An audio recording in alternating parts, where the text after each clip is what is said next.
Good afternoon, comrades, sisters.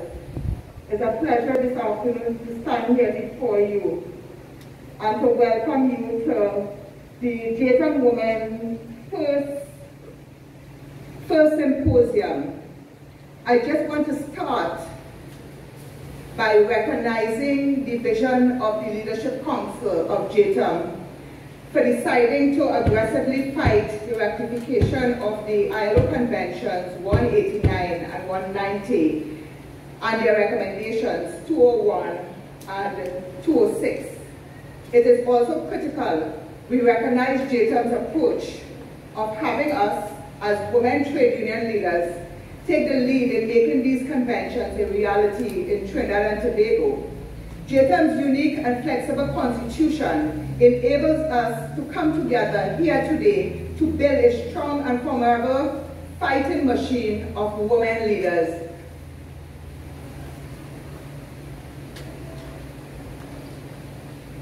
To defend women's rights,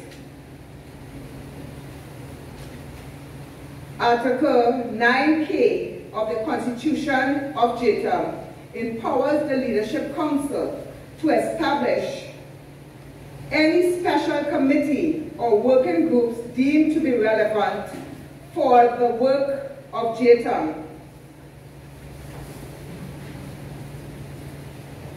Defending women's rights and ratifying those important conventions 189 and 190 and its recommendation 201 and 206 are indeed very relevant and critical to the work of Jtum'S.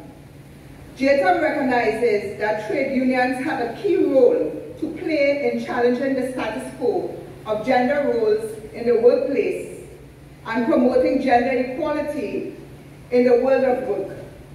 As women trade unionists, while helping to drive the trade union action through structural barriers, we are the ones to be at the forefront of critical issues like economic and social justice for women, gender-based violence and harassment, and the decent standard of living for our citizens. Comrades, I spoke about the Jtum'S and its Article 9K, but I just want us, as women of the trade union movement that fall under Jtum'S, I want us to be always mindful, and it might be important for us at some time to share with the wider cross-section Jtum'S constitution so we will understand where we lie within Jtum'S.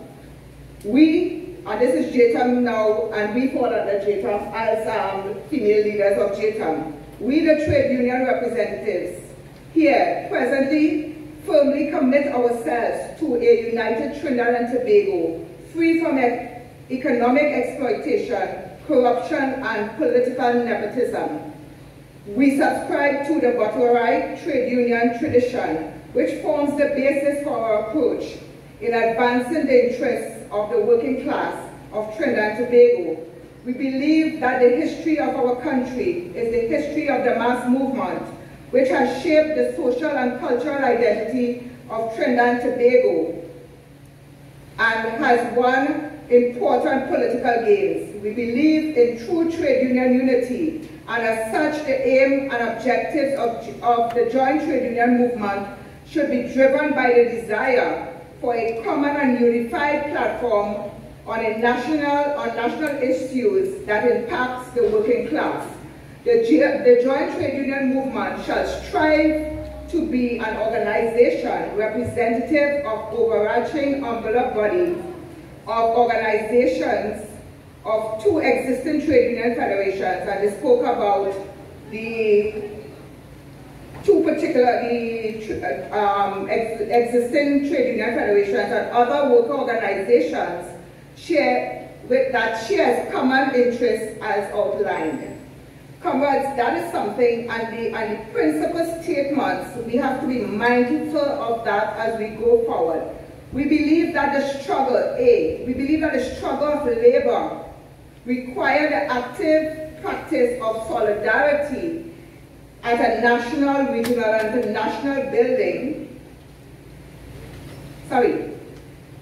international level. We therefore work towards building and strengthening national and international relations with other people's organizations. We affirm our alignment to an ideology, social and political and economic justice. We are committed to creating a system of social governance on the basis of social justice, building consensus among trade unions in advancing the interests of the working class. Consensus building, ensuring the decisions are made through a process or through decisions and consultations to reach the collective decision of the participatory democratic process. I just want to say, comrades, that I read that because I think it's important for us to know where we are. And I want now to just touch on some of the important things that we as the leaders would have decided that is important. It is not, we spoke about ILO, the ILO conventions, and there might be a lot of other conventions that we, as we go along, will be able to identify for the need to include in our movement. But first and foremost, as trade union leaders, I think it's important for us to start to see about ourselves as females in the trade union movement. Not that we wasn't taken care of, but there are a lot of issues that we need to address, have discussions on a one-on-one basis to be able to address those things in the workplace. There are a lot of things that impact on us. You know, we speak about what happened on the outside when those two young ladies passed. But do we know that we might have had members, and we did have members of our trade unions that were actually involved in domestic violence and even death during that same period? And we did not even, personally as a trade union movement, I think as a leader we could have done a lot more about those. And those are the things that we need to do. When those things start affecting us, we need to get involved. And one sister's business must be another sister's business. And we must stand up and demand that. The thing about it is that as we do that, we ourselves must become conscious of ourselves.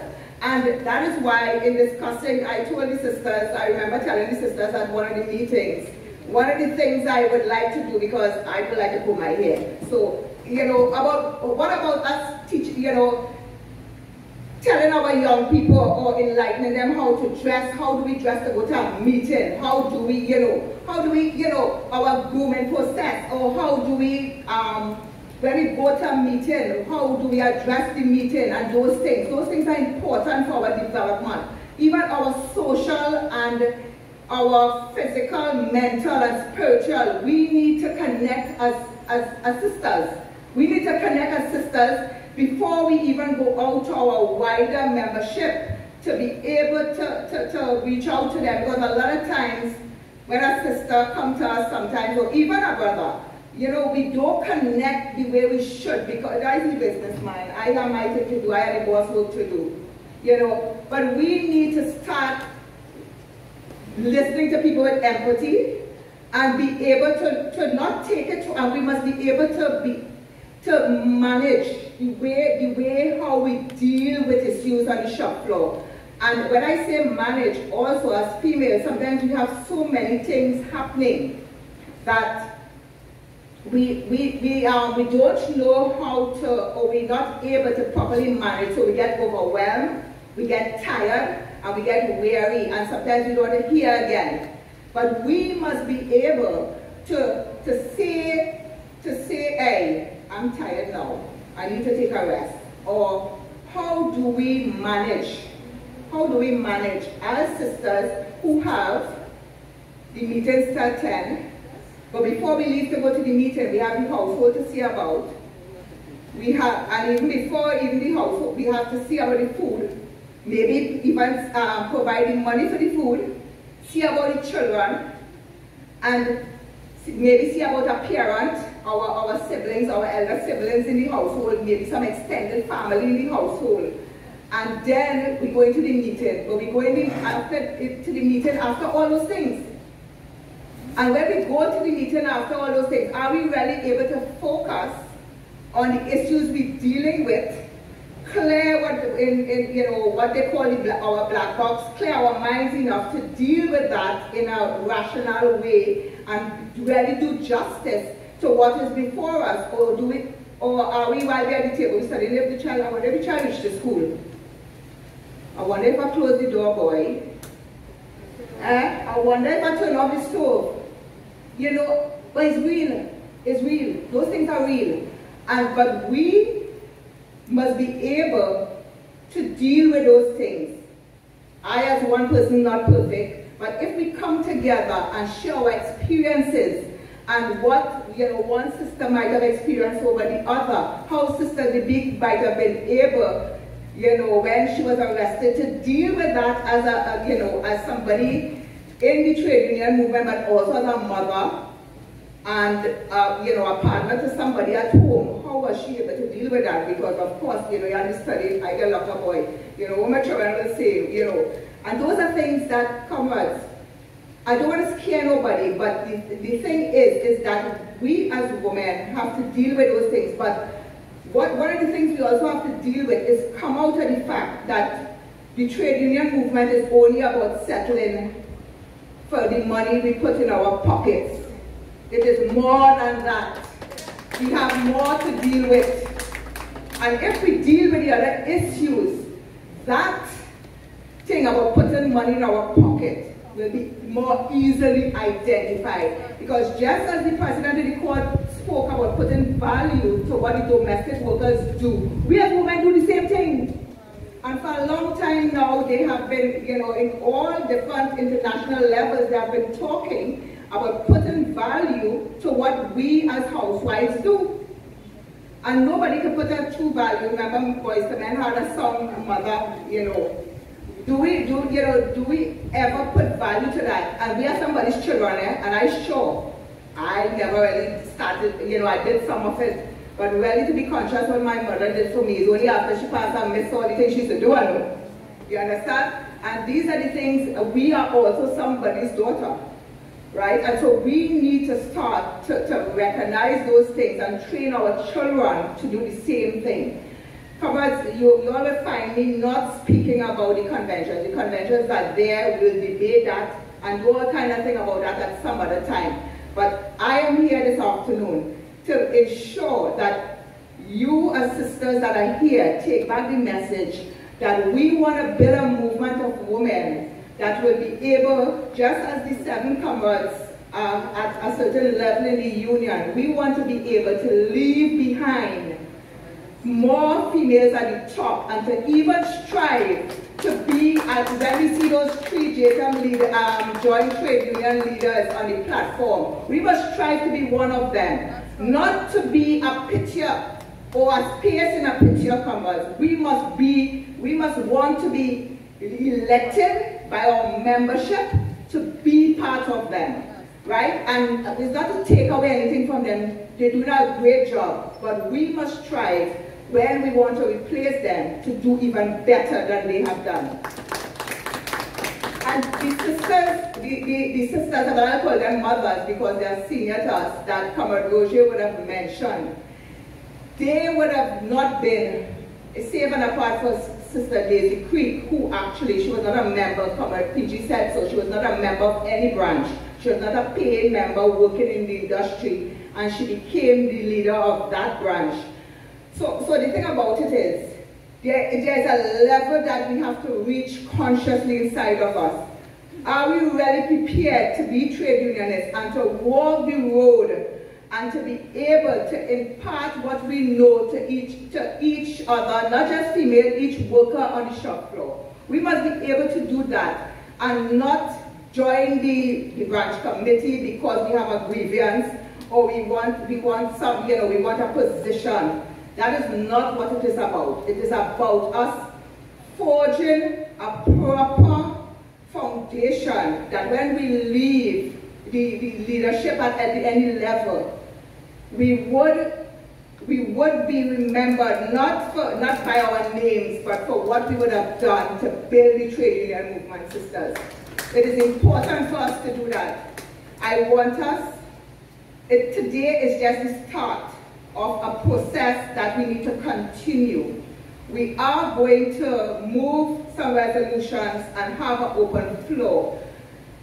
My thing about it is that I would wish, one of the things, let me go back a little bit. One of the things that I see that we should do before the end of the year, or start to do, is each union here and the other unions by extension, because I keep speaking about this, is that we need to know where each sister, what job she's doing, where she's working, and maybe some information about her, because too many times, I, for instance, would travel internationally and you would hear unions that are much larger than Trinidad and Tobago. I'm talking about the numbers, even represent, the body itself is much larger than the population of Trinidad and Tobago in some instances. And they're able to quote where the workers work, I talk about females, the salaries they get, and all those things. So we must be able, let us not wait on any university or any data sets us anywhere. We must be able to come up with some level of, that will be able to collect that data, that will be able to properly represent the membership we have.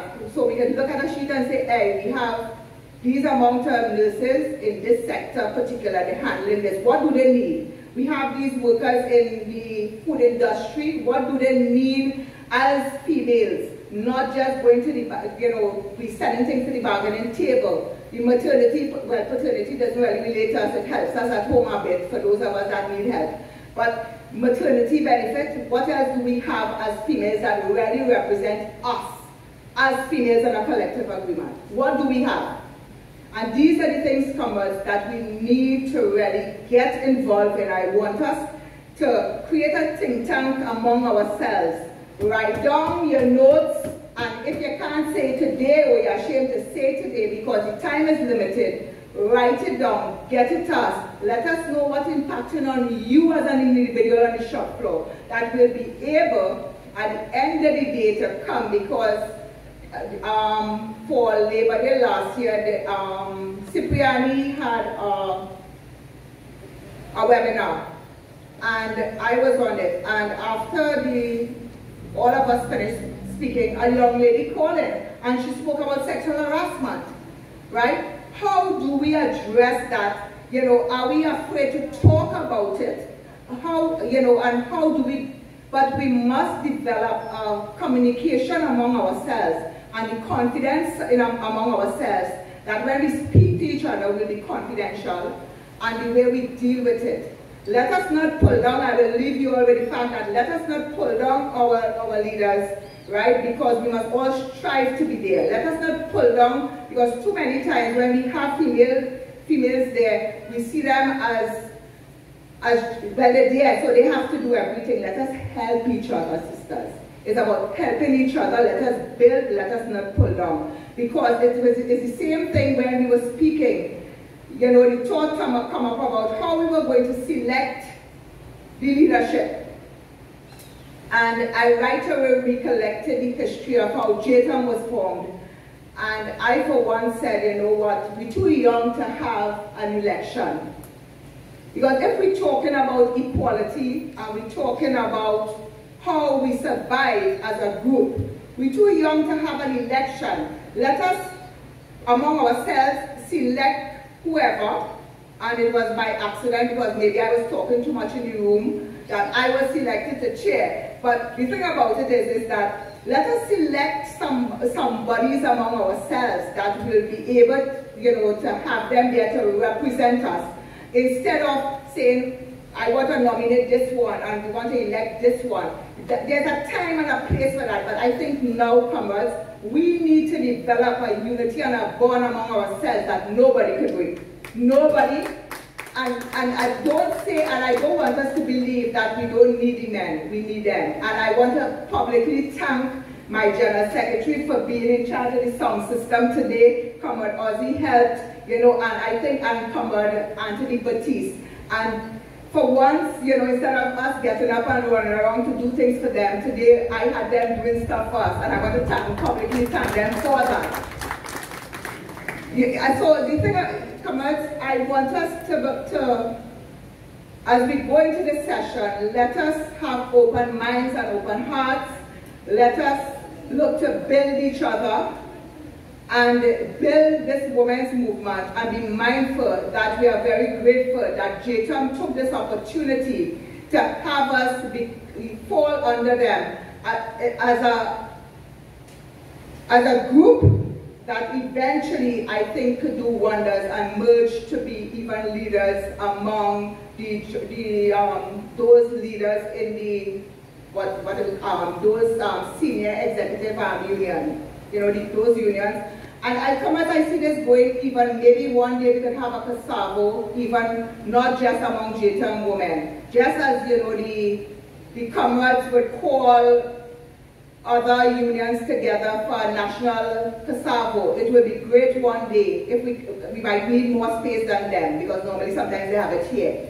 But we'll take it to Paramount Building, where the space is Palms Club, where the room is much bigger, the area, the hall is much bigger. If we plan correctly and we work towards it, certainly we can have a national Kasavo of female trade unionists in this country. God bless you all, Comrades.